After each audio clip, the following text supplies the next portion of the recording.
ქართული ოცნების ლიდერებთან დაახლოებულმა MMA-ის მებრძოლმა გიორგი ქართველიშვილმა ახალი მოძრაობა დააფუძნა, როგორც დღეს გამართულ სპეციალურ ბრიფინგზე ითქვა, ინიციატივის მიზანი ეროვნული სიწმინდეებისა და ფსევდოლიბერალური ჯგუფების წინააღმდეგ ბრძოლა. ბრიფინგიდან ირკვევა, რომ სპორტსმენი საჭიროების შემთხვევაში არც საციხო საქმეებზე, ანუ შესაძლო დანაშაულებრივ ქმედებებზე აპირებს უარის თქმას. დღეიდან ჩვენი საინიციატივო ჯგუფი ქართული ღირებულებების, ფასეულობებისა და ტრადიციების დასაცავად აფუძნებს სახალხო მოძრაობას და უცხოეთიდან დაფინანსებული გარე ინტერესების მონურმორჩილებაში მყოფი გაუკუღმართებული იდეოლოგიის მქონე ადამიანებს და მათგან შემდგარი ჯგუფების წინააღმდეგ იწყებს ბრძოლას. გვინდა საზოგადოებას უთხრათ, რომ ჩვენი მოძრაობა ძალიან აქტიური, სოლიდური, ამავდროულად კი მაქსიმალურად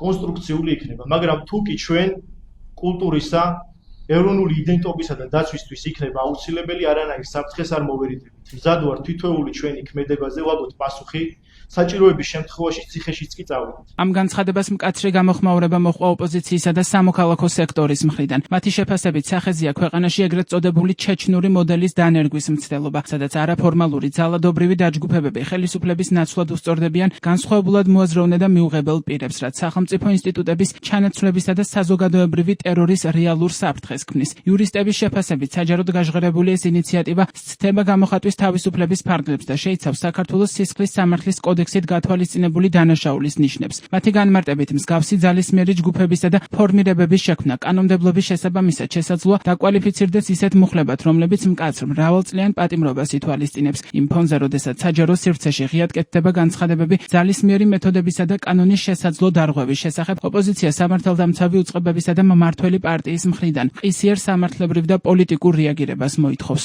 საქმე გვაქვს ძალადობრივი ჯგუფების შექმნის წახალისებისკენ, რასაც აუცილებლად მოჰყვება წახალისება ასევე სამოქალაქო დაპირისპირების.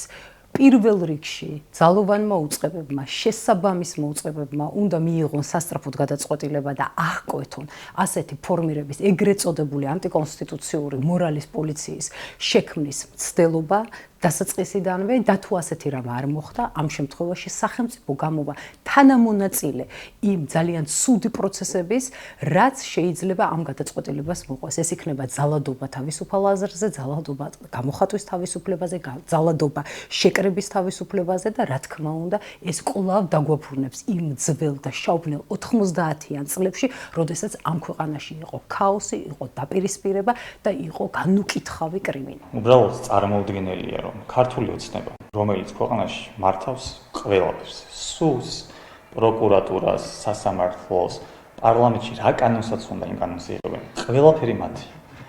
აი, ამ პირობებში ხელისუფლება, რომელსაც ჭირდება, რომ კიდე უკანონო დაჯგუფებები, კრიმინალური დაჯგუფებების შექმნას, რომ ქვეყანაში სიტუაცია აკონტროლოს, ეს მიანიშნებს მხოლოდ იმას, რომ ქართული ოცნება არის უსუსური ხელისუფლება, არაკომპეტენტურები რომ მიყვნენ დიდი ხანია ვიცით. რა თქმა უნდა, ეს ყველაფერი ქართული ოცნების შექმნილი კრიმინალური დაჯგუფებებია.